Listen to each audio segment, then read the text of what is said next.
Quero convidar os meus colegas pastores a virem aqui à frente. Hoje, como dia da Bíblia, nós teremos uma roda de conversas com respeito às Sagradas Escrituras e nós vamos falar sobre a Bíblia em mim. Nós conversamos muito sobre isso nesses dias.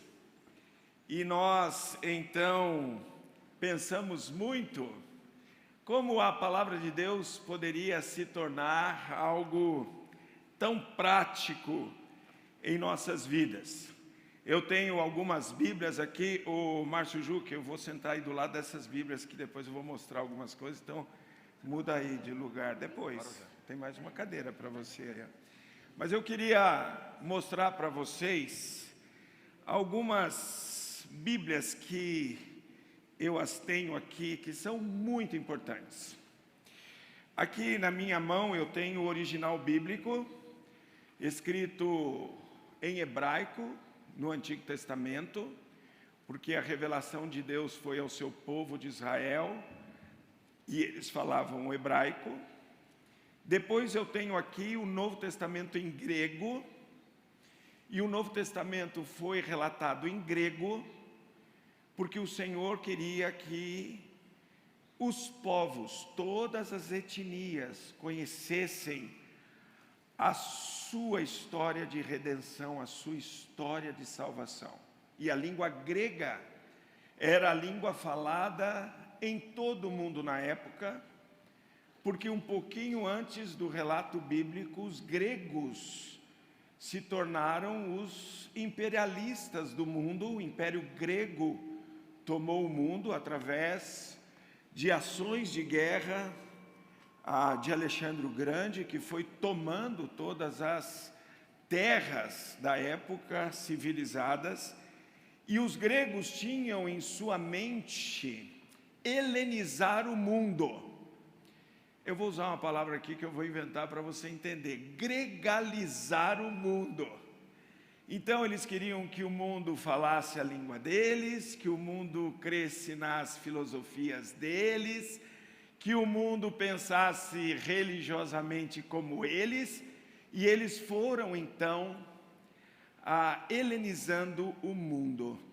Quando os romanos tomaram o mundo dos gregos, os romanos não tinham essas ideias helenistas. Os romanos estavam mais preocupados em receber impostos, não muito diferente do governo do nosso país. O que eles tinham interesse era arrecadar.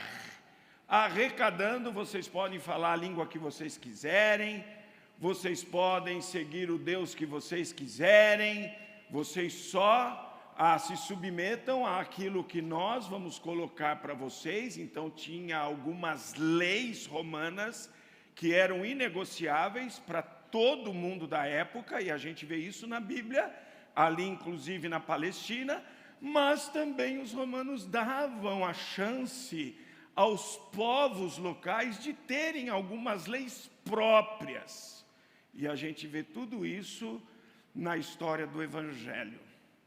Então, por isso, o Novo Testamento foi registrado em grego, para que todas as pessoas pudessem, então, ler a Bíblia. Houve uma versão, primeira tradução da Bíblia na história, é essa Bíblia que eu tenho na minha mão, que é a Septuaginta.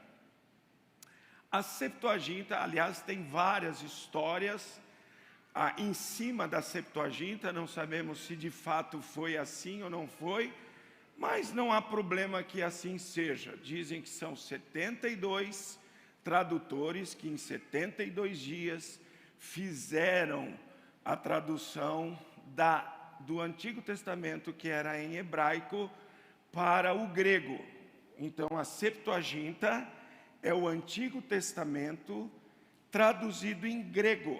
E essa é a versão que os escritores do Novo Testamento, os apóstolos e as pessoas autorizadas pelos apóstolos, usaram quando eles fizeram citações do Antigo Testamento relatando o Novo Testamento, conhecido como a Septuaginta. E aqui eu tenho, não é de fato a Vulgata, porque eu não a tenho em papel, apenas eletronicamente, mas aqui eu tenho uma Bíblia de 1886, que é a tradução ipsis literis da Vulgata para o português. A Vulgata é uma tradução que foi feita da Bíblia para o latim e foi usada por muito tempo na história da igreja. E essa última Bíblia que eu queria mostrar para vocês é a Bíblia que tem os livros apócrifos e pseudoepigráficos. O que é isso?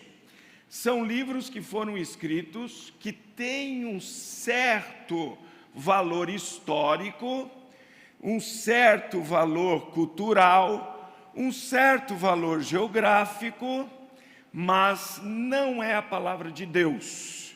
Então há vários livros, por exemplo, os capítulos de 13 a 16 de Daniel, nós temos os livros de Macabeus, não é? Então são livros que foram escritos, que têm informações históricas interessantes. A história dos Macabeus é uma história muito forte, muito interessante, mas não é Bíblia. E não é Bíblia porque não passou pelo crivo da igreja na sua canonicidade. E uma das razões que não passou é que, por exemplo, o livro de Macabeus, segundo Macabeus, quando ele termina o livro, ele escreve assim: se porventura eu cometi algum erro, ou fiz alguma coisa que não devia, peço desculpa a vocês por esse erro. Deus não pode pedir desculpa por erro nenhum, porque Ele não erra. Então, esses livros foram passados pelo crivo da canonicidade e não foram reconhecidos pela igreja como livros inspirados por Deus, pela igreja protestante. Por isso nós temos 66 livros apenas, e essa Bíblia tem mais livros do que 66 livros. A Bíblia em mim, ela tem um valor muito poderoso. O próximo slide você vai ver aí que a Bíblia, ela é inspirada por Deus e útil para nos corrigir, para nos educar, para nos repreender, para nos ensinar, a fim de, há uma finalidade na Bíblia. Deus deixou a palavra dele para ele ser conhecido, para a sua palavra ser conhecida, para os seus valores serem conhecidos, para a sua ética ser conhecida. E então a Bíblia tem uma finalidade, a fim de que todo homem seja perfeitamente habilitado para toda boa obra. Perfeitamente habilitado é que ele tenha subsídio, que ele tenha algo que vai fazê-lo perfeito. Então a palavra de Deus foi deixada para nós, para que nós sejamos munidos da ética, dos valores, da sabedoria de Deus, para que nós tenhamos uma vida perfeita. Então a palavra de Deus é muito mais do que um livro religioso que a gente usa aos domingos no culto.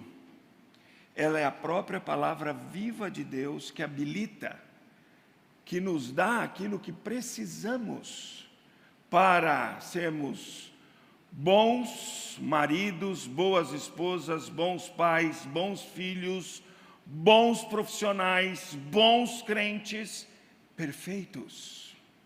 perfeitos em tudo que pensam, falam e fazem. É só ler a Bíblia e nós nos tornamos irrepreensíveis.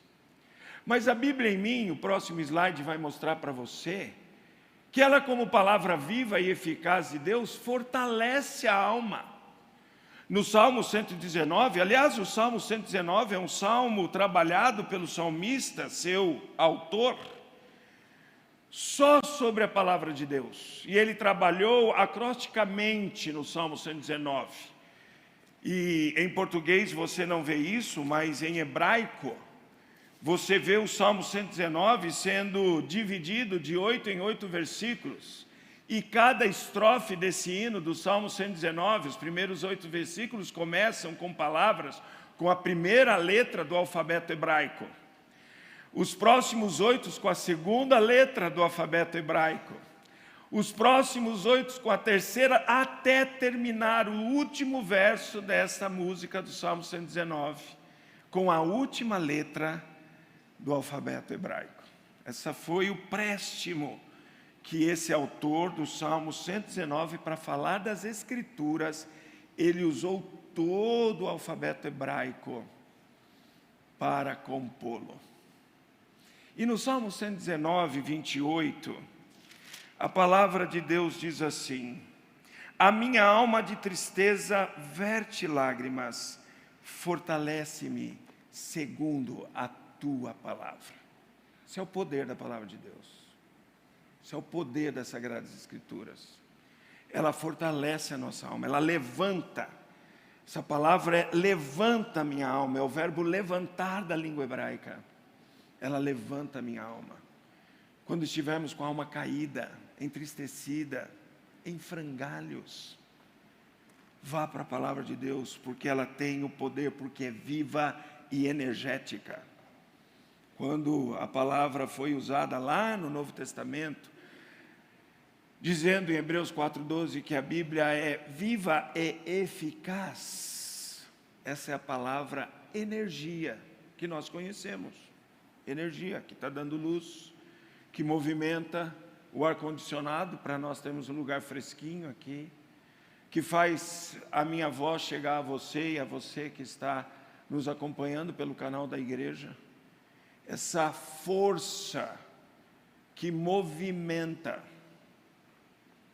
É interessante como o Espírito Santo fez os autores bíblicos usarem palavras que demonstram muito bem a eficácia, o poder da palavra de Deus. E por último, e aí nós vamos ter a roda de conversa, a Bíblia em mim, a palavra de Deus, como santa palavra, ela nos protege do pecado.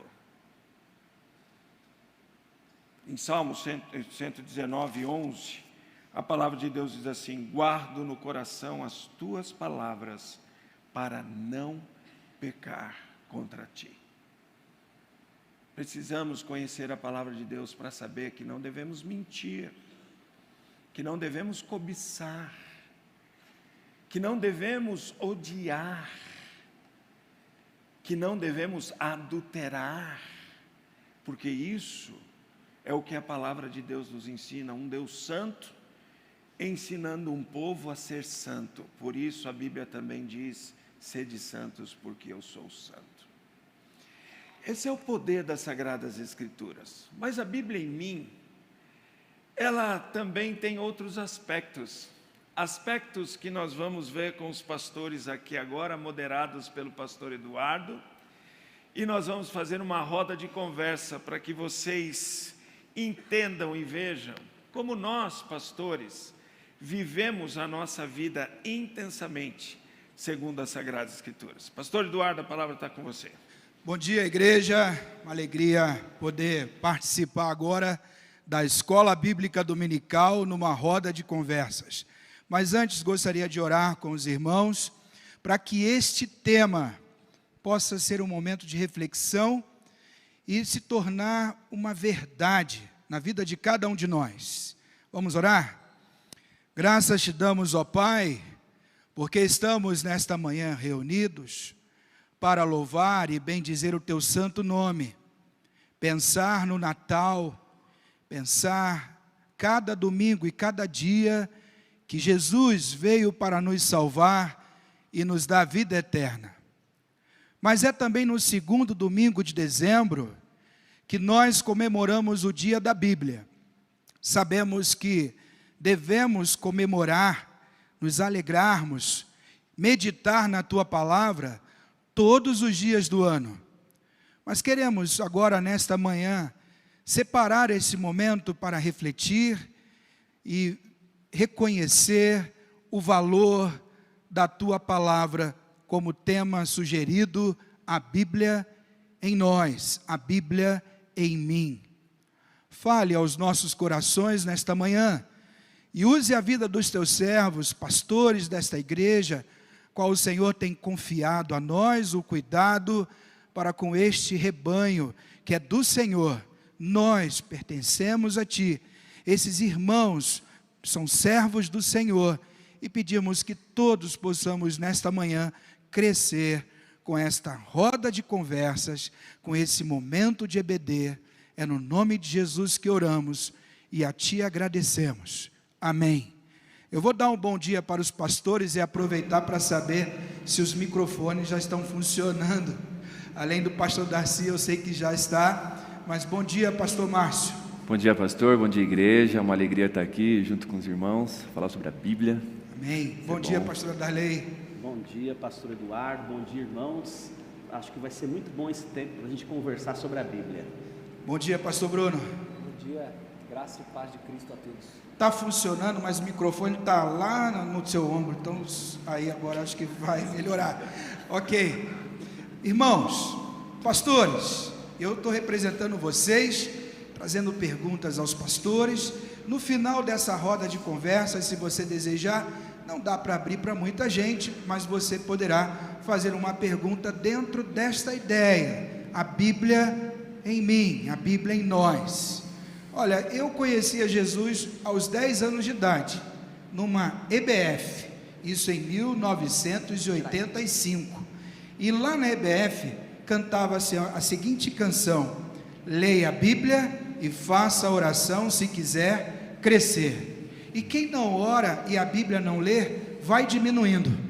Com o passar dos anos, eu comecei a ouvir, já na minha adolescência, na minha juventude, a importância de estudar, de meditar na palavra de Deus. E no seminário, por incrível que pareça, lá no seminário Palavra da Vida, em 1996, eu ouvi pela primeira vez, posso dizer, a expressão devocional. Então, a pergunta que eu queria deixar para os pastores, para nós refletirmos nessa manhã: qual a importância da devocional? Como que nós podemos fazer a devocional? Que os colegas possam falar a respeito da Bíblia em mim, começando com o tema devocional. Pastor Eduardo, eu estou aqui a princípio que você vai chutar o violão. Toma cuidado com o violão aí atrás, tá bom? Você chegou bem pertinho. Se puder deixar ele um pouco mais para... Ah lá, ele já deixou, ótimo.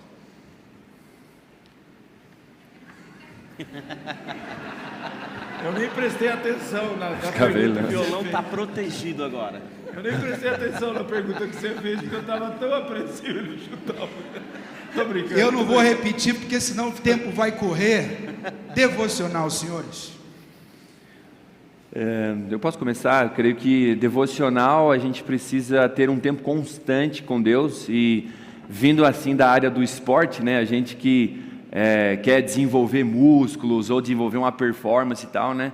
Se a gente quer desenvolver de uma forma sadia, uma forma saudável, a gente precisa ser constante, a gente precisa fazer exercícios físicos constantes para manter uma performance. E devocional não é diferente. Se a gente quer ter uma saúde espiritual saudável e crescer dia a dia com Deus, a gente precisa fazer diariamente, constantemente, um exercício, que é ler a Bíblia e fazer oração. E eu creio que, bom, a gente vai falar depois sobre outras coisas, que eu ia já pular um pouquinho, mas eu creio que é isso. Devocional é, primeiro, pensar em Deus com a maneira certa, Bíblia e oração, para fazer uns exercícios para ficar bom no músculo espiritual. Bom, eu também, vindo da área do esporte, não. Olha, o Márcio pontuou de modo interessante que nós precisamos ter momentos a sós com Deus. E eu quero dizer aqui que momento devocional ou a vida devocional, ela não tem uma regra específica, que tem que ser X minutos, que tem que seguir uma liturgia igual a gente faz no culto. Eu começo com oração, depois eu canto, depois eu leio. A gente não tem uma regra de tempo, não tem uma regra de como fazer, e ele pode ser feito de modo muito espontâneo também. Então eu gostaria de deixar essa observação aqui. Quando eu vejo a pergunta se existe uma maneira certa de fazer devocional, a resposta é não. Não tem uma maneira certa de fazer devocional.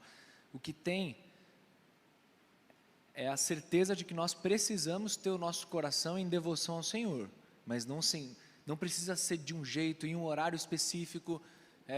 Tem que ler a Bíblia inteira em um ano, eu tenho que ler livros inteiros da Bíblia, eu tenho que seguir um material específico em X tempo, porque senão não vai ser a maneira certa. Isso tudo são culturas que existem hoje, que são boas culturas, aí cada pessoa vai se identificar com algum jeito específico de fazer. Tem gente que é mais metódico, gosta de seguir um método específico. Tem gente que é mais como eu, não segue tanto um método específico assim, mas gosta de estudar a palavra, cada um a seu jeito. Tem gente que gosta de ouvir a palavra. A gente tem que lembrar que no primeiro século, na época de Cristo, por exemplo, a taxa de analfabetismo era altíssima e não existia também imprensa, então as pessoas não tinham Bíblia em casa como nós temos hoje. E não à toa que Paulo manda para Timóteo, por exemplo, no capítulo 3 de 1 Timóteo, Paulo manda que no capítulo 4, que ele se dedique à leitura da Escritura, e se dedique à leitura pública. As pessoas iam à igreja, ouviam a leitura da Escritura, praticavam em casa, conforme viviam em comunhão, iam trocando experiências a partir da palavra. Então não existe um método específico, mas existe a certeza de que precisamos ter o coração em devoção e querendo sempre aprender da palavra, isso sim. Eu creio que existe uma maneira certa de fazer devocional, com a Bíblia.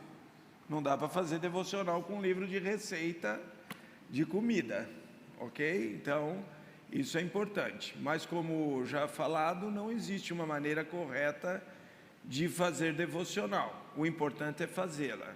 Se fizer um versículo por dia, entender esse versículo e lê-lo, nós teremos lido 365 versículos por ano, o que é muito bom. Então, cuidado com sugestões que às vezes pressionam a gente. Se você quiser ler a Bíblia inteira no ano, você pode, mas isso não é ser espiritual.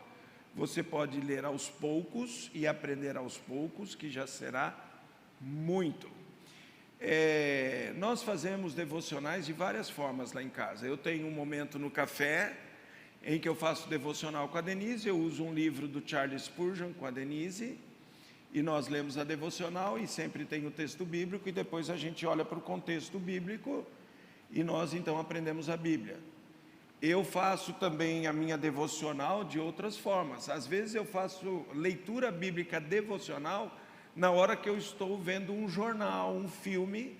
Então vem os intervalos, eu tiro o som e estou sempre com a minha Bíblia na mão, com o meu lapisinho vermelho, e estou lendo as Sagradas Escrituras e meditando na Palavra de Deus. Essa é uma maneira também de se fazer devocional. O que é o lápis vermelho, pastor? Oi? O que é o lápis vermelho? O lápis vermelho é porque o meu pai, ele usava lápis vermelho para marcar a Bíblia, e ele influenciou muito a minha vida na leitura da Bíblia, e eu tenho isso comigo, de usar o lápis vermelho. Então eu fico catando tudo quanto... É tudo pequenininho, toquinho assim, que ninguém mais usa. Eu acho, eu pego, e tenho vários lapisinhos vermelhos, porque eu entendo que eu tenho que fazer com lápis vermelho. Não dá para ser azul, não dá para ser marrom. É uma mania, é uma coisa psicológica em mim, como o Márcio usa essa meia, ó. É uma coisa psicológica dele, entendeu? Olha lá, todo mundo levantando para ver a meia. Pastor Eduardo. Ninguém tinha percebido a meia do Márcio, agora... Pastor Darley. Permita-me dizer também que eu gosto de fazer devocional de modos muito variados. Por exemplo, eu já fiz devocional fazendo caminhada, andando pelo Parque Ibirapuera ou na rua. Eu já fiz devocional só orando. um momento de orar, às vezes mais longo, às vezes mais curto. Já fiz devocional lendo a Bíblia e pensando no texto, aplicando para a minha vida. Eu tenho momentos devocionais muito espontâneos também. Eu aproveito muito o dia a dia para ter uma vida devocional. De repente eu estou ouvindo uma música e eu ouço, eu paro para pensar e tenho um momento de reflexão sobre aquilo. Às vezes eu olho, quando acordo, olho o dia e digo: Senhor, que dia lindo, obrigado. Isso para mim é um momento devocional também. Então eu penso que o tempo pode ser muito flexível, a forma pode ser flexível. O que é importante é que a gente tenha uma certa regularidade nisso, para que a gente não fique com a casa interior em desordem. Porque quanto mais tempo entre um momento devocional e outro a gente tiver, mais o mundo interior vai ficando bagunçado. Agora, se a gente para diante de Deus, organizar a casa com regularidade, então vai ter menos bagunça interior para administrar. Obrigado, pastor. Sim, pastor. É lembrar o que a palavra de Deus ensina. Em Salmo 1, meditar na palavra de Deus de dia e de noite. Amém. Então isso é importante. Meditar é pensar, é ficar lembrando da palavra de Deus. Eu só vou lembrar se eu lê-la. Obrigado, pastores.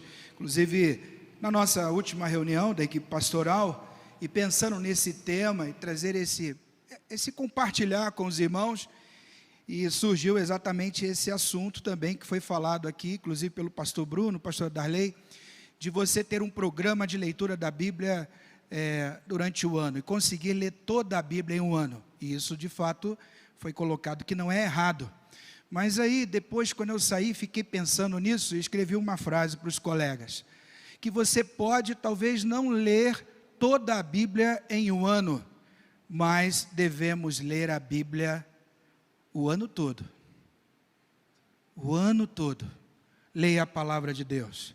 Ainda que você não consiga ler toda a Bíblia em um ano, o ano todo nós devemos meditar na palavra do Senhor. E eu tenho um método de devocional. Eu passei por uma consulta há um tempo, e o irmão aqui, que é médico, é membro da igreja, ele falou: pastor, o senhor precisa voltar a uma atividade física. E aí eu voltei. Comecei a fazer uma caminhada no parque e com fone de ouvido, ouvindo a palavra, por meio de um aplicativo. Alguns podem achar que eu não fiz tanta devocional assim, nesse período, né? Olha, a balança continuou mesmo, mas os livros, muitos eu pude realmente completar, ouvindo a Bíblia com fone e por meio de uma caminhada durante o dia, bem cedo, na parte da manhã. Tem sido um privilégio também poder meditar na palavra por meio de um aplicativo com a Bíblia em áudio. Bom, concluir que você está ficando forte na palavra de Deus. Só nela mesmo, porque a balança não ajudou muito ainda não, mas eu chego lá. Bom, pegando esse tema de devocional, aí olha, só aqui nós temos várias versões da Bíblia. Aqui eu já peguei 3, aqui tem mais umas 5. E se você for observar, nós temos muitas versões da Bíblia, principalmente na nossa língua, na língua portuguesa. E aí, como é que eu faço, pastores? Como é que eu vou encontrar a versão melhor, a ideal, para esse meu tempo de devocional, a Bíblia em mim? Quem gostaria de começar? Deixar o mais novo. O mais novo em idade ou mais novo em... Mais novo em idade. Então, pastor Bruno. Opa! Eu queria, antes de responder qual versão da Bíblia, né, a gente aconselha, eu queria contar uma historinha rápida de uma das minhas andanças pela vida, só para os irmãos terem noção do quanto a Bíblia ela é um livro que já foi estudado, já foi, ao longo da história, a gente tem o privilégio de ter na nossa língua materiais maravilhosos. Uma vez eu estava numa universidade aqui em São Paulo, que é a maior universidade da América Latina, no departamento de letras, e eu tive a oportunidade de conversar com um professor do departamento de grego clássico, que não é o grego do Novo Testamento. O grego do Novo Testamento é um pouquinho diferente, mas o grego clássico estuda as grandes obras da história e tudo mais. E conversando com ele, um estudioso, um doutor, um acadêmico, eu perguntei para ele como que eram os estudos nas obras de Homero, por exemplo, em termos assim de você encontrar palavras, os vocábulos utilizados, assim. Então eu quero saber se Homero usa esse termo aqui, como é que funciona isso nas obras de Homero, por exemplo. E aí ele foi me explicando, que tem alguns materiais sobre isso, falou algumas ferramentas, assim, assado. E aí eu contei para ele que a gente estava conversando sobre o lado de cá, o lado da teologia, o lado dos estudos bíblicos. E eu falei para ele: professor, o senhor sabia que no estudo bíblico nós temos aplicativos que, se eu quiser saber qualquer palavra do Novo Testamento, qualquer uma, eu simplesmente, todas as palavras foram numeradas, eu digito um número e em 1 segundo vai aparecer todas as vezes que essa palavra ocorre no Novo Testamento, ou com o hebraico no Antigo Testamento é igual, isso assim, no celular, em aplicativo. E ele ficou impressionado, porque assim, mesmo no meio acadêmico e tudo mais, as pessoas não têm noção do quanto a Bíblia, ela é um livro que é estudado, que a gente se debruça sobre ela. Então um tesouro que a gente tem em mãos. Então você tem vários aplicativos, Bíblia de estudo que eu recomendo, Bíblia em português. Vou começar por um aplicativo, o famoso YouVersion, vários de vocês têm. Lá tem várias versões da Bíblia. A partir desse aplicativo, você tem versões em português, versões diversas. Sobre as traduções da Bíblia, você tem várias opções de tradução, desde opções mais antigas, como a da família Almeida, por exemplo, Almeida, Revista Corrigida, Almeida, Revista Atualizada, até as mais novas, como Nova Versão Internacional, Nova Versão Transformadora. Cada tradução seguiu um método diferente, mas todas têm um valor muito grande. Lembra que a gente combinou de não pregar, é responder a pergunta, tá? Sim, sim, só estou dizendo. Nada para nós respondermos aqui. Então tá bom. Quais versões da Bíblia em português eu recomendo? Leia todas. Leia todas. Boa. Recomendo todas.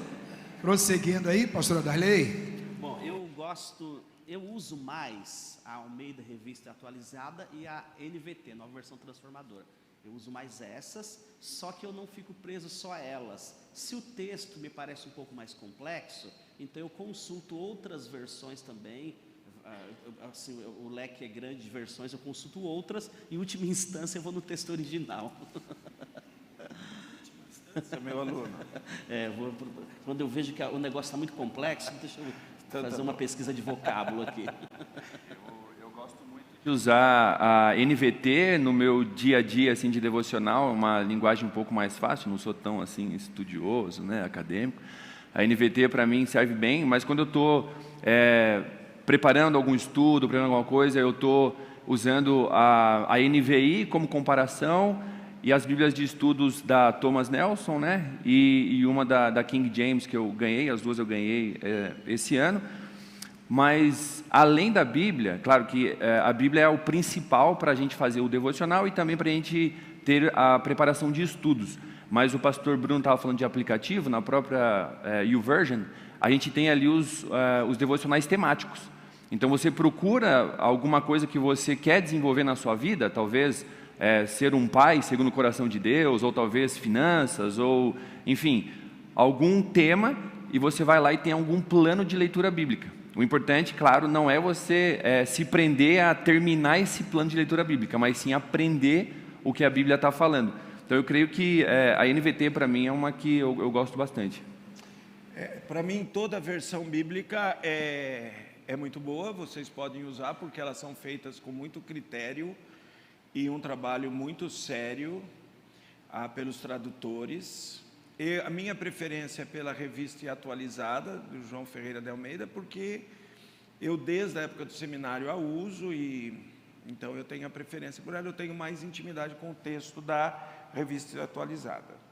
Então, mas toda e qualquer versão é muito boa porque elas são feitas com muita seriedade. Essas novas que estão chegando têm uma linguagem um pouco mais acessível. Só um conselho, uma sugestão que eu dou é tomar cuidado com Bíblias que elas mesmas já se autodenominam como Bíblias parafraseadas. Então a Bíblia romanceada, a Bíblia viva, a Bíblia na linguagem de hoje, são Bíblias parafraseadas, então elas não são versões. Há uma discussão, nós discutimos isso na nossa reunião, e eles levantaram que a nova tradução da linguagem de hoje, ela foi trabalhada para se tornar uma versão, e eu durante a semana fui verificar isso, e de fato eu tenho que dar a mão à palmatória que ela está diferente da linguagem de hoje, da primeira, porque ela se propôs a ser uma versão. Ok, obrigado. Sim. Só para alertar quanto a um cuidado aqui, as versões que a gente não aconselha, por exemplo, a tradução Novo Mundo das Escrituras, que é usada pela Testemunha de Jeová, ela de fato, intencionalmente, distorce trechos específicos na hora de fazer a tradução, para tirar a divindade de Cristo, para tirar a personalidade do Espírito Santo, e outras. Então, é uma tradução espúria. Tem também traduções, desculpe a palavra, mas traduções malucas, por exemplo, freestyle, que é uma tradução que tem o propósito de tornar muito acessível, então tem palavrões para dizer para comunicar ideia, tem umas coisas assim. Então são versões espúrias, tem versão feminista, tem outros tipos que aí sim a gente precisa ter um cuidado, não são traduções fiéis, mas de modo geral as traduções que a gente tem, aquelas que aparecem no aplicativo YouVersion, elas são traduções muito boas, todas são confiáveis, grandes especialistas, sérios, e a gente compara uma com a outra para ter mais precisão no sentido original. Vocês falaram New Version, mas também tem a JFA, o aplicativo. Não sei se vocês também conhecem, eu sei que do grupo do Vila Sênior, dos anciãos, muitos possuem esse aplicativo. Essa versão é para nós mais experientes, deles é New Version. Ah, tá, entendi. É que nem Instagram e Facebook. A gente estava falando sobre Bíblia de Estudo, né? Então a Bíblia de Estudo ela é diferenciada porque ela tem ali as notas de rodapé. E é bom a gente lembrar também que a gente lê a Bíblia como inspirada por Deus, né? De Gênesis a Apocalipse, mas as notas de rodapé não são inspiradas por Deus, né? São os comentários de pessoas que estudaram o texto original e tudo mais e colocaram ali as notas para nos ajudar a estudar, né? Bem lembrado, pastor Márcio. Essas Bíblias de estudo, é uma pergunta muito comum que a gente recebe. Pastor, estou querendo comprar uma Bíblia de estudo, qual que você recomenda? Bíblias de estudo hoje em dia também, quase todas que você encontrar, essa Bíblia vai ter um valor porque são comentários bons, tem referências cruzadas, então você está num versículo, ele te leva para outro, tem introduções aos livros. Então assim, mas lembrando de cabeça, NVI de estudo, Bíblia anotada expandida, Bíblia de estudo da Reforma, NVT de estudo, tem várias, essas Bíblias de estudo tem um monte, qualquer uma que você comprar, para você estudar, ela vai ter um valor, aí naturalmente alguma você vai se adaptar melhor, vai gostar mais dos recursos, dos mapas, outras, de repente, mas fique atento ao que o pastor Márcio falou, os comentários não são inspirados por Deus, são homens, teólogos que estão comentando, então às vezes pode ter alguma coisa que você fique, poxa, isso aqui é assim mesmo, não é? Então você está estudando a Bíblia. Agora o texto bíblico em si, obviamente é inspirado por Deus, é tranquilo. Muito bem. Muito bem lembrado por todos eles sobre versões. Quando a gente fala sobre versão aqui, a gente parte do pressuposto que as versões que nós falamos que é possível usar, elas estão asseguradas no texto do original bíblico, que é grego e hebraico. Que nem o Adarley fez algumas colocações de algumas versões que elas não respeitam o texto original. Aí a pergunta é, como é que eu vou saber se eu não sei grego e hebraico? É por isso que você tem pastores. Você vem até os pastores e pergunta, nós vamos falar para vocês se essas Bíblias são de fato Bíblias que são confiáveis, mas no geral que nós usamos como igreja, todas elas muito confiáveis. Quanto à Bíblia de estudo, o que eles já falaram, eu só quero mostrar para vocês e dar uma informação importante. Eu estou com a Bíblia de estudo aqui de Genebra. Essa Bíblia, ela tende a ter comentaristas mais reformados, com a mente mais reformada. O que se diz isso quando a gente fala em termos teológicos? São pessoas que andam mais na linha, o que é conhecida como linha calvinista. Aqui eu tenho a Bíblia anotada por Charles Wyrie, aliás assinada por ele, viu? Essa aqui vale ouro, hein? Essa aqui vale ouro. A Bíblia do Charles Warren é uma Bíblia que tem os comentários do Charles Warren e ele é um adepto da teologia bíblica. Então, os comentários dele vão estar mais andando na direção da teologia bíblica. O que é a teologia bíblica? Ele olha para o livro e ele vai comentando sobre os versículos, olhando para o todo do livro que ele está comentando. E eu tenho aqui uma outra assinada por ele também, né? Pelo Dr. Russell Shedd, essa aqui também vale ouro, assinada por ele. É a Bíblia Shedd, anotada por ele. Ele, já o Shedd, embora ele falasse que nem toda o comentário aqui é dele, ele reconhecia isso. Essa Bíblia ela tem mais tendência em ter os comentários andando em direção à teologia sistemática. Qual a diferença do Warren para o Charles Warren? Desculpe, do Shedd para o Warren. É que o Shedd ele olha mais para a estrutura sistemática. Então ele vai olhando para os versículos e vai dizer, isso aqui fala de bibliologia, isso aqui fala de cristologia, isso aqui. Então esses comentários é mais nessa direção. Todos são muito importantes. E tem esse novo agora, pode falar, você tem a Bíblia. Essa não é minha não. Essa é minha, tá. Mas você pode falar. Essa é a Bíblia com comentários também, Bíblia de Estudo, Thomas Nelson. É mais recente das Bíblias de Estudo que nós temos hoje. Um bom material também para pesquisa, para você usar no seu estudo diário e devocional. Sim. Pastor Darcy disse que tem ali o autógrafo do Dr. Shedd. Eu tenho um pedaço do autógrafo do Dr. Shedd, porque a Petra rasgou o resto. E aí ele já faleceu, não tem como pegar de novo. Então já foi. Xerox, desce e cola aí.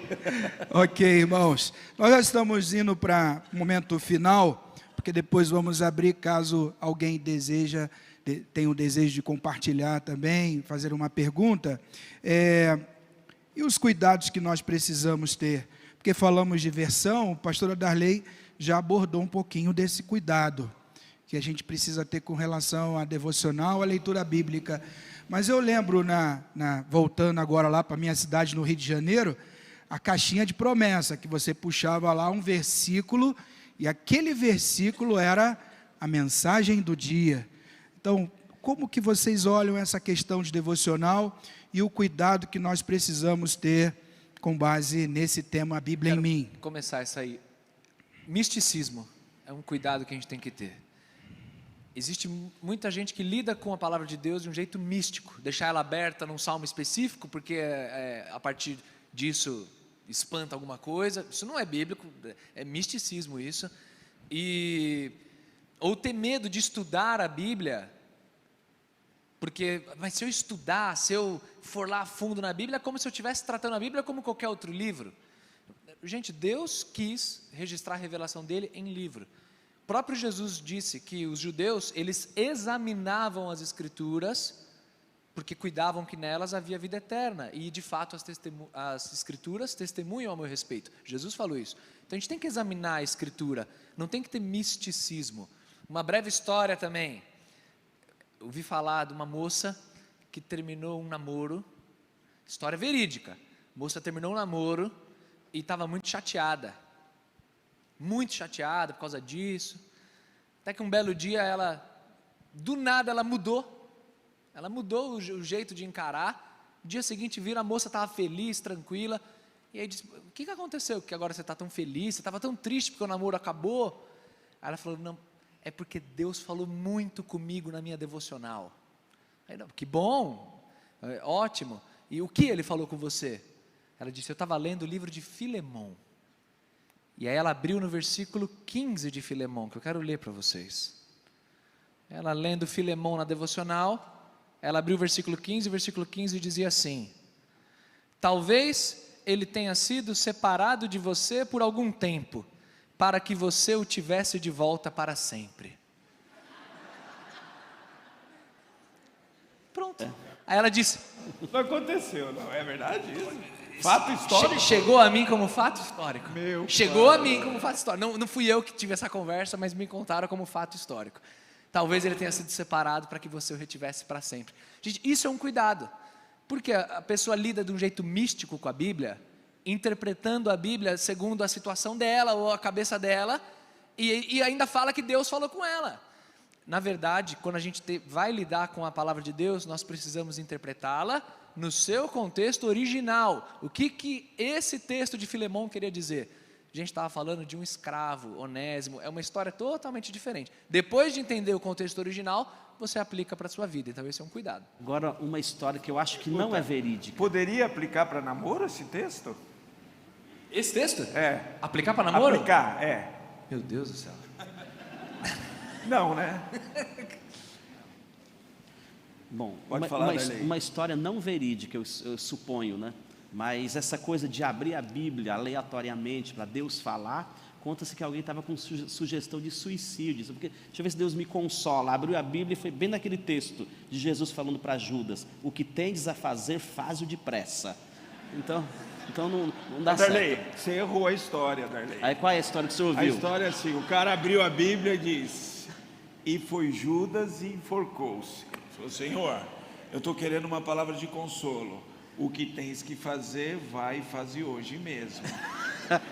Ou seja, nós precisamos ter o cuidado de tentar descobrir qual é o sentido que o autor tinha em mente quando escreveu. Quando Paulo escreveu, ele quis dizer alguma coisa. O que é que ele quis dizer? É ali que está a palavra de Deus. Então eu não posso espiritualizar o texto, alegorizar o texto, inventar um sentido. Eu preciso primeiro descobrir o que ele quis dizer quando escreveu isso. Aí depois, o que isso tem a ver com a minha vida? Aí entra a aplicação do texto. Então, pegando essa observação dos colegas aqui, olhar o contexto não é um exercício só do pastor que prepara um sermão. Deve ser também um compromisso de todos que estão estudando, lendo, fazendo sua devocional, meditando na palavra de Deus. Olhar para o contexto, não só um versículo isolado, para que, como o pastor Bruno destacou, atenda a minha vontade, mas sim o que a palavra de Deus está falando e revelando para os nossos corações, a vontade de Deus. Mais alguém? Sim. Só para pontuar bem aqui, que a leitura da Bíblia deve ser feita normalmente. A interpretação é normal, é como se eu estivesse lendo um jornal, uma revista, um livro. A diferença é que a Bíblia é a palavra de Deus, mas a leitura é normal. Os princípios de interpretação, em linhas gerais, eles são normais. Eu olho, quando eu leio uma notícia de jornal, não fico inventando significado para o que está sendo dito, eu não fico buscando espiritualizar, eu só olho e vejo o que o escritor quis dizer. É assim que eu olho para a Bíblia, olhando para tentar então chegar ali onde está a palavra de Deus. Pastor, eu não tenho nenhuma história assim, né, dessas, mas eu anotei alguns pontos aqui que eu gostaria de lembrar, que a gente precisa, claro, ver o contexto, não só ver o versículo e ver o contexto todo, talvez do capítulo até do livro, né?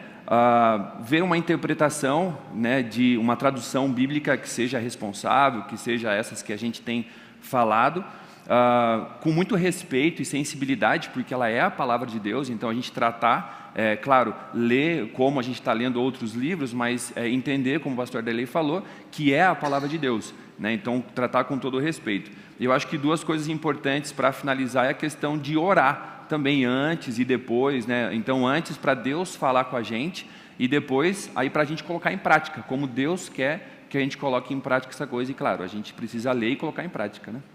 Ok. Eu creio que alguns cuidados, eu estou tentando achar o texto aqui. Vocês lembram o texto que fala: assim como pensas, tu também serás? Eu fugiu aqui agora, mas a gente tem que tomar cuidado com muito mau uso das Sagradas Escrituras.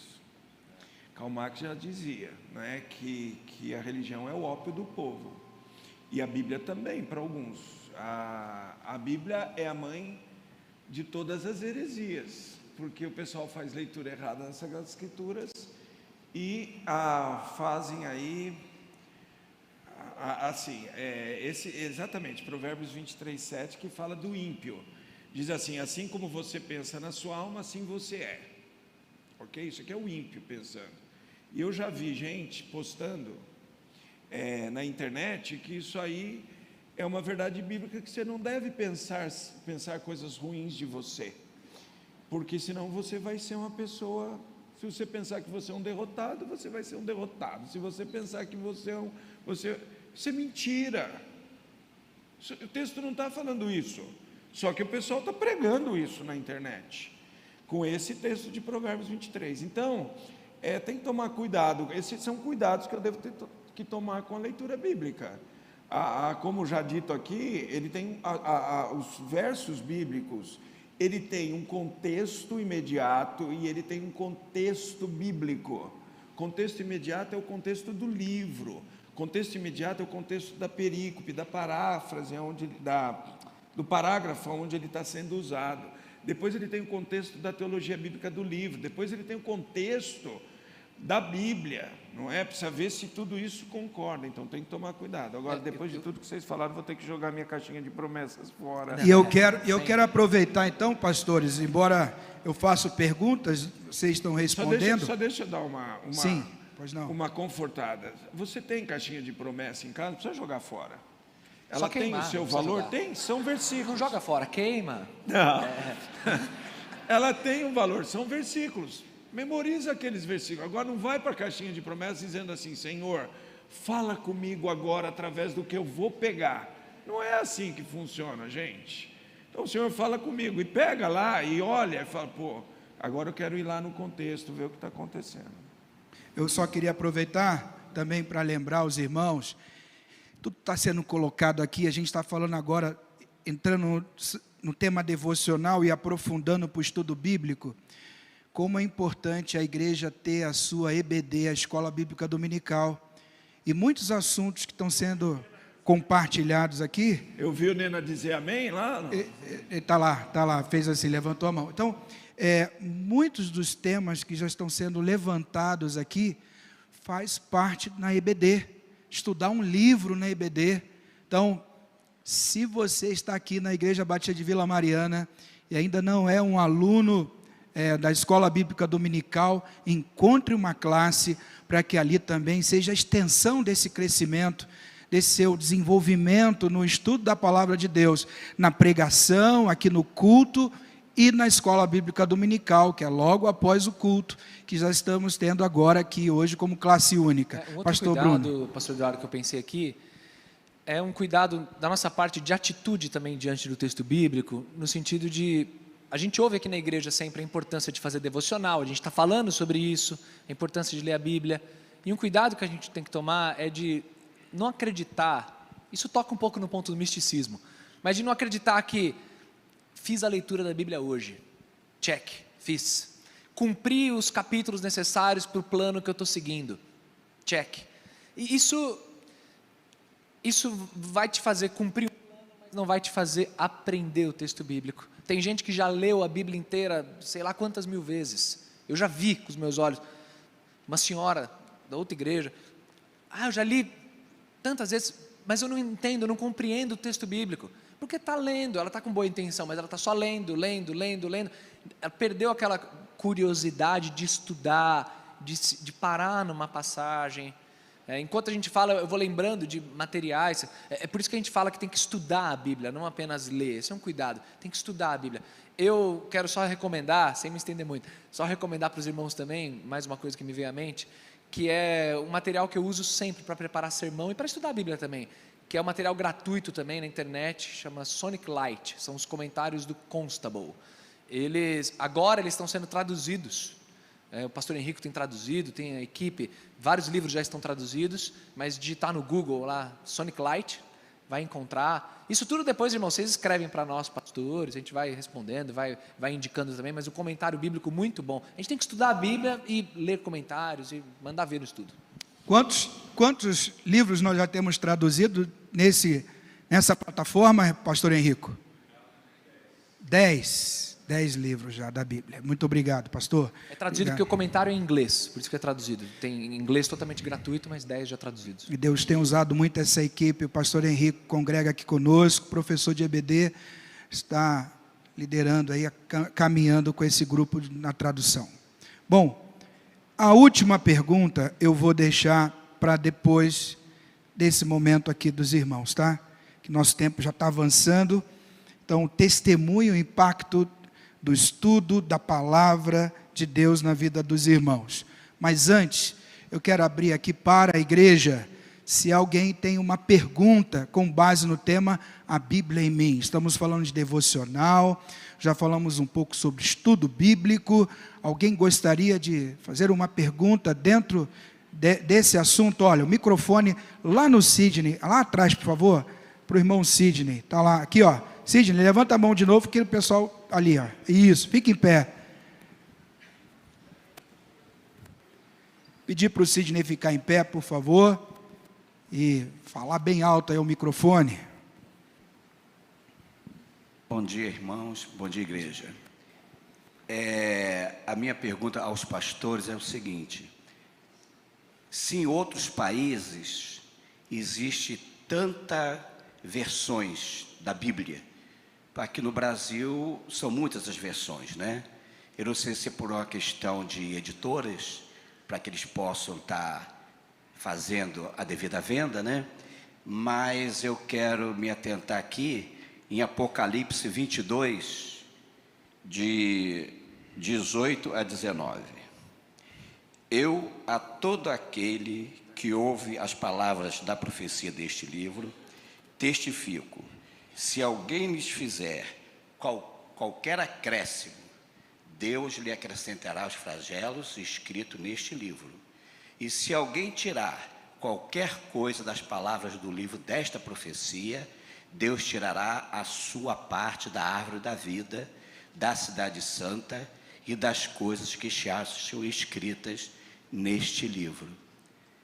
Então, estamos no século 21, outros séculos virão, e como é que ficarão? Eu, por exemplo, eu concordo muito com a questão do estudo bíblico, né? Agora, em relação às versões, eu tenho as minhas preocupações. Livros de estudos bíblicos, né? É uma coisa. Agora, as versões, essa é a minha preocupação. Então, eu queria deixar para os pastores. E se em outros países tem tantas versões como no Brasil? Essa Eduardo, é a minha pergunta. Muito obrigado, Sidney. Eu vou começar respondendo. Sidney, as versões não deveriam nos preocupar tanto, como eu disse, elas são muito criteriosas na sua tradução. Quando a gente fala versão, pensemos em tradução. Versão é quando você tem várias traduções no português. Tem sim, muitos países. Aliás, as Bíblias anotadas que nós temos são Bíblias anotadas que vêm de outros países, embora as versões sejam em português, ok? O texto que o Sidney usou é muito próprio para Apocalipse, mas a gente também aplica para toda a Bíblia. E tem provérbios também que a gente não deve acrescentar nada, a palavra de Deus e assim por diante. Então, as traduções, quando feitas com muito critério, elas são muito bem-vindas. Porque se nós formos pensar em termos de segurança, no que diz respeito à tradução, todos vocês deveriam usar o grego e hebraico, e não é preciso. E outra coisa, mesmo na língua grega, no Novo Testamento, muito mais manuscritos foram escritos, e existe um aparato crítico enorme para a gente chegar mais próximo do original, e se chega, tá bom? E o hebraico tem menos, porque eles são muito mais criteriosos, mas ainda assim tem aparato crítico, que é conhecido no hebraico como ketiv querer, como se lê e como se escreve, e é um exercício muito, mas muito sério que se faz um exegeta para dizer o que se deve ler é isso, embora esteja escrito isso, ou o que se deve ler é o que está escrito no Antigo Testamento. E no Novo Testamento existe uma ciência chamada ciência do aparato crítico, que nós, exegetas, estudamos e aprendemos a fazer para que cheguemos muito próximo ao que era original ou ao original, de algumas partes do Novo Testamento, não é todo o Novo Testamento. Então, quando se fala em versões bíblicas, os homens e mulheres que trabalham com a versão bíblica são muito criteriosos. Eu conheci os que trabalharam com a versão da NVI. Um deles foi meu mentor, outro foi um colega. E ainda, dois deles foram meus professores, e eu sempre acompanhei o critério que é feito para a versão. Então, versão não precisa trazer tanta preocupação assim, mas é o que eu disse, cuidado com o nome versão. Tem gente que fala que é versão bíblica e não é mudança.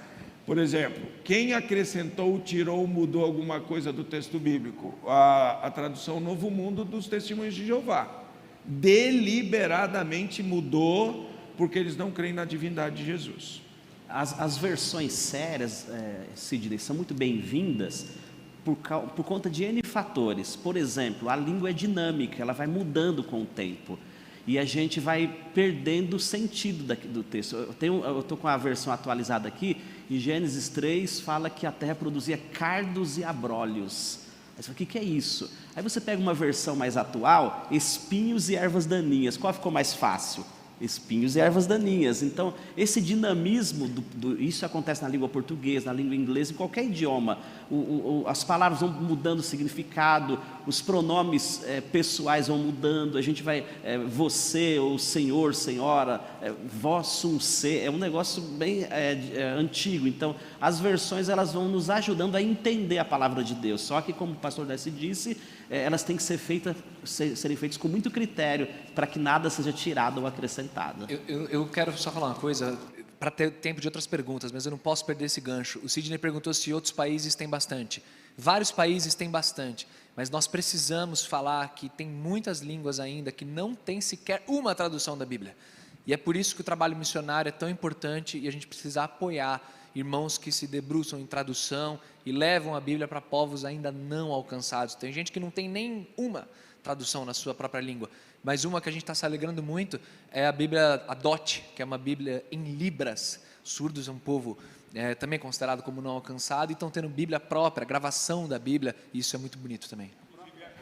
Sim. Do parte do grupo de tradutores. Ok. Nós somos privilegiados, viu, Sidney? Temos muitas versões na língua portuguesa. Isso é uma bênção. E como o pastor Bruno colocou, existem povos ainda que não possuem uma versão, né, da Bíblia. Ok, mais alguém tem perguntas? Aqui, ó, irmã, chegar o microfone ali, fique em pé, por favor.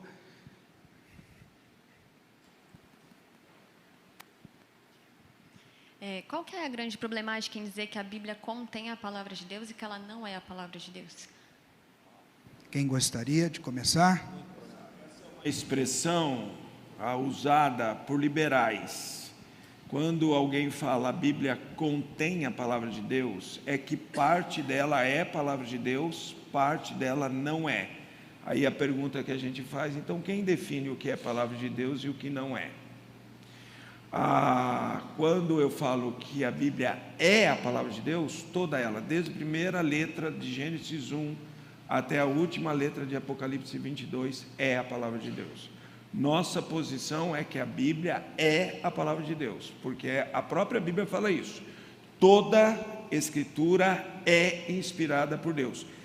E na gramática grega, a única possibilidade de tradução é essa. Se você tiver uma tradução, toda palavra de Deus toda Escritura é inspirada por Deus, correta. Toda Escritura inspirada por Deus está errado, porque ali é uma posição atributiva no grego e precisa ter o verbo ser unindo os dois substantivos. Ok.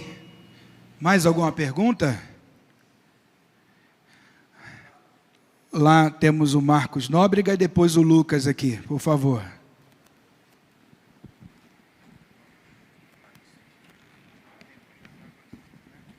Bom dia, pastores, bom dia, igreja.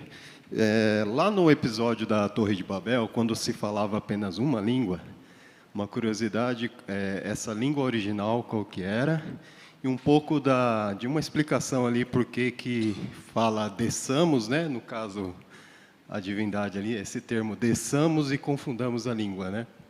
Ok. Eu vou pedir um favor agora aqui, o tempo avançando, se possível um colega, um pastor, responder a pergunta, a gente segue para a próxima, se houver necessidade de falar mais um pouquinho, mas para a gente ganhar tempo. Eu respondo. Pode ser?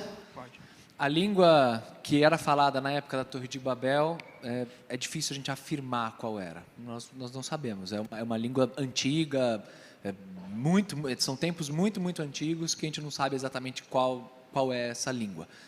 E sobre o desçamos e confundamos, isso é um plural que a gente chama de plural de majestade. É um recurso que a língua hebraica tem, em que Deus ele usa palavras no plural para descrever a majestade dele, mostrando desçamos, confundamos, ele está se referindo a si próprio de uma maneira majestosa. E também nós cristãos entendemos que, além disso, é um indicativo da pluralidade do Senhor, né? A trindade ali, Pai, Filho e Espírito Santo. Irmão Lucas, fique em pé, por favor. Bom dia, pastores. Bom dia. Minha em termos de aplicação do texto, porque uma certa dificuldade com não traduções, Bíblia da mulher ou Bíblia do homem, desculpa, e de como, por exemplo, a teologia bíblica pode dar uma resposta satisfatória em termos de aplicação diária do texto. Vocês pegaram a ideia? Porque deu o microfone picotou um pouquinho aí o áudio. Quem gostaria de responder esse assunto? Fala, Darley. Se eu entendi bem a pergunta, a gente tem como lidar com a aplicação do texto, é isso? Bom, para a gente lidar com a aplicação do texto, primeiro passo é eu descobrir o que o autor quis dizer. Eu cheguei, Paulo, ou Moisés, ou Davi, quis dizer tal coisa. Agora, o que isso tem a ver com a minha vida, com o meu dia a dia? Isso é aplicável a mim? Tem alguma promessa de Deus aqui que eu possa me descansar nela? O texto aponta algum pecado que eu devo abandonar? O texto me traz alguma palavra de consolo diante do problema que eu estou vivendo? O texto tem aí um personagem que me serve de modelo, de inspiração? Como que o texto corrige algum conceito errado que eu tenho? De repente eu pensava que era de um jeito e é de outro. Então o texto pode ser aplicável a várias situações. O sentido do texto é um só, mas as aplicações são múltiplas. A gente pode aplicar para várias situações, desde que não fujamos desse sentido que o autor tinha em mente. Deixa eu dar uma palavra também para a pergunta dele.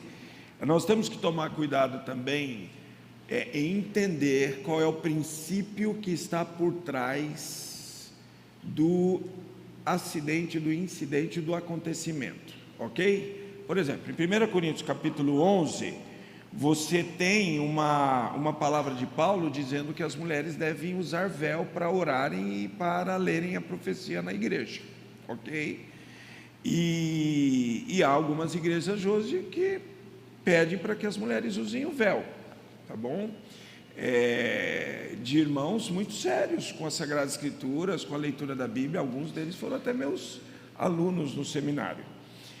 Outras já não, nós não usamos véu aqui, mas existe um princípio por trás disso, porque na época a mulher, ao colocar o véu na sua cabeça, ela declarava publicamente que ela reconhecia que a liderança eclesiástica é masculina.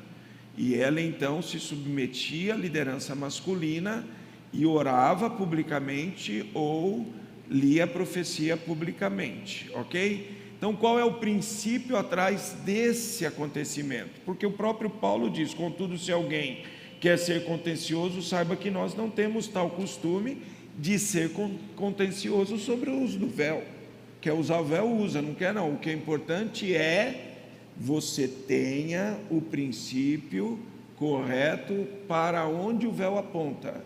Entender as mulheres que a liderança eclesiástica é masculina. Percebeu? Então, tudo isso a gente tem que entender para fazer a aplicação. Ok?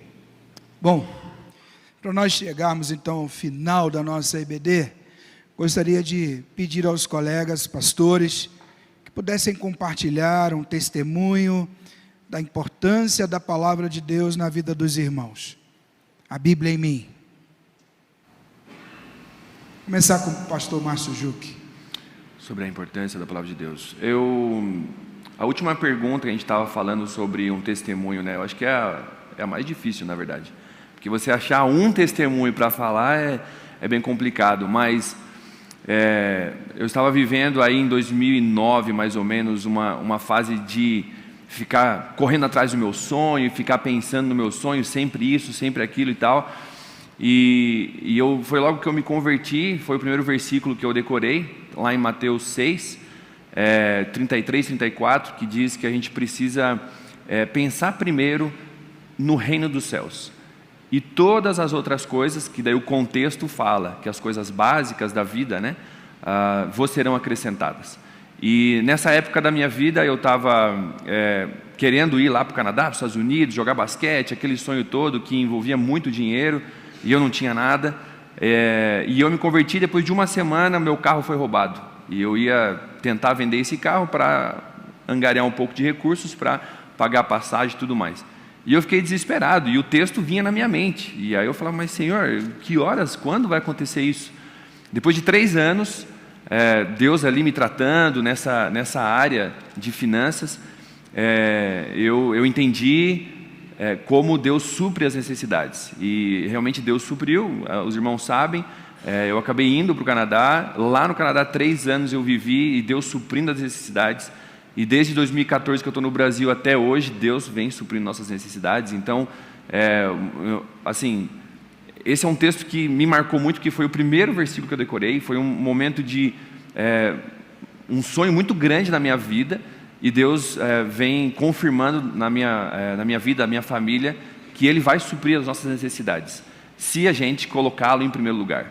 Mas não é para a gente colocá-lo em primeiro lugar para Ele suprir as nossas necessidades. Então, Senhor, eu estou com essas necessidades, agora eu vou colocar o Senhor em primeiro lugar, aí o Senhor vai suprir as nossas necessidades. Na verdade é o contrário, né? Eu vou me deleitar, eu vou ser grato a Deus por tudo que eu tenho, e Senhor, a minha vida está em Suas mãos, eu entrego a minha vida. Então Deus, Ele vai suprir as suas necessidades, como vem suprindo com certeza na nossa vida aqui, sem dúvida. Pastora Darley. Bom, são várias experiências com a Bíblia, né? Mas uma que me marcou muito, eu era adolescente ainda, e aí, lendo a carta de Paulo a Timóteo, Paulo escreve dizendo para o seu amigo: traga-me os livros e os pergaminhos. Ele pede ao seu amigo para levar para ele os livros e os pergaminhos. Eu fiquei pensando, puxa, Paulo era um estudioso. Ele era um estudioso das escrituras do Antigo Testamento, ele era um estudioso dos livros da época, e isso me inspirou muito a leituras. Então, desde cedo eu comecei a ler vários livros, porque isso me motivou a estudar com profundidade, a buscar as raízes das coisas. Então, foi um diferencial na minha vida desde a adolescência. A semelhança do que eles estão dizendo, muitas histórias. O impacto do texto bíblico na minha vida é total. O texto bíblico é o que Deus usa para me levar para Cristo, que as Escrituras testemunham de Cristo. Então, ao longo da minha vida sempre foi assim. Foi na minha conversão, quando eu tinha um vazio existencial e um monte de perguntas: por quê, para onde, quem eu sou, para onde eu vou. E quando eu li o livro de Eclesiastes, Deus falou profundamente ao meu coração sobre como as coisas dessa terra são vãs e só em Deus a gente tem significado. Quando um pouquinho mais tarde eu tive cada vez mais forte no meu coração a convicção do chamado pastoral, e Deus usou o livro de Provérbios 23 para confirmar isso, dizendo por que aplicar a inteligência, querendo correr atrás de riquezas, isso, aquilo. Foi um texto que Deus falou profundamente comigo, a partir desse texto bíblico. Foi um momento de sofrimento, de crises, que, ávido pela leitura bíblica, eu fui lendo o livro de Jó, lendo. Quando eu vi, eu tinha lido o livro de Jó inteiro, na sentada, de tão curioso e sedento que eu estava. E Deus faz isso no momento em que eu estava correndo atrás de resolver coisas da outra igreja onde eu pastoreava, e na estrada, parado, vem um carro e ultrapassa e cai. Eu vendo pelo retrovisor um carro que passou na curva e caiu, e eu cheio de coisa para resolver, o egoísmo no meu coração naquela hora, eu acabei falando em voz alta. Estava sozinho no carro, no telefone, vendo aquela cena pelo retrovisor, e eu falei assim em voz alta: só me falta mais essa, porque eu vi um carro passando. Só que aquilo era egoísmo, porque eu tinha tanta coisa para resolver, agora eu vou ter que ver um carro que caiu. E na hora veio a memória do texto da parábola do samaritano e como eu estava sendo egoísta e religioso, resolvendo as coisas e sem pensar no próximo. E aí eu fui lá, graças a Deus estava tudo bem, a família estava bem, mas estou dando exemplos de como a memória do texto bíblico impacta a gente todos os dias. Eu tenho muitos textos bíblicos que impactaram a minha vida, mas o que eu quero compartilhar com vocês foi o impacto da Bíblia numa sala de faculdade, por um curso inteiro sobre pedagogia empresarial, como a Bíblia impactou a vida dos professores e dos colegas de classe que eu tive nessa pós-graduação de pedagogia empresarial. Desde o primeiro instante que eu abri a Bíblia, na primeira matéria, até última matéria, o último momento, a Bíblia sempre respondeu plenamente, perfeitamente as questões que eram levantadas naquele curso. E eu me lembro, o primeiro professor que eu pedi autorização para ler a Bíblia, ele disse assim: mas a Bíblia fala sobre isso? E eu disse: professor, fala e fala mais, eu posso ler? E ele disse: pode. Eu li. Ele estava ensinando sobre como líderes devem tratar os seus colaboradores no ambiente corporativo, e eu abri em Colossenses capítulo 4, versículo 1 e li, e ele ficou impactado. E por todo aquele ano, em todas as matérias, a Bíblia falou plenamente, a ponto de, quando os alunos iam apresentar trabalhos, eles passavam por mim e perguntavam assim: tem algum versículo sobre esse assunto para eu citar na hora que eu apresentar o meu trabalho? Esse é o impacto da Bíblia no meio pagão, numa faculdade humanista, onde pessoas tiveram a oportunidade de visualizar o texto bíblico e entender que a Bíblia é a palavra de Deus viva e eficaz. Esse foi um impacto tremendo na FMU em 2010. Bom, a minha experiência com a palavra, ela também trago à memória, como os colegas pastores, na minha família muito ligada à idolatria, então tudo era motivo de medo. Só para vocês terem uma ideia, um chinelo na posição diferente, a minha mãe gritava de longe: está agorando sua mãe, menino. Então, é a posição do chinelo lá, né? Enfim, tantas outras coisas, só para coisinha pequena. E a minha família era marcada pelo medo. Tudo era: estão fazendo maldade aqui, estão fazendo alguma coisa para prejudicar a nossa família, enfim. Quando a palavra veio, começou comigo, depois os meus irmãos, minha mãe e meu pai, esse medo foi embora. A gente começou a experimentar como família realmente da certeza de que Deus estava cuidando da nossa casa e que o Senhor Jesus é o nosso Salvador. Então, trouxe transformação na minha casa, no lar, com os meus pais e meus irmãos. E o medo foi embora. E a esperança, a confiança em Deus passou a estar presente a partir daquele momento. Bom, nós vamos orar, encerrando esse momento.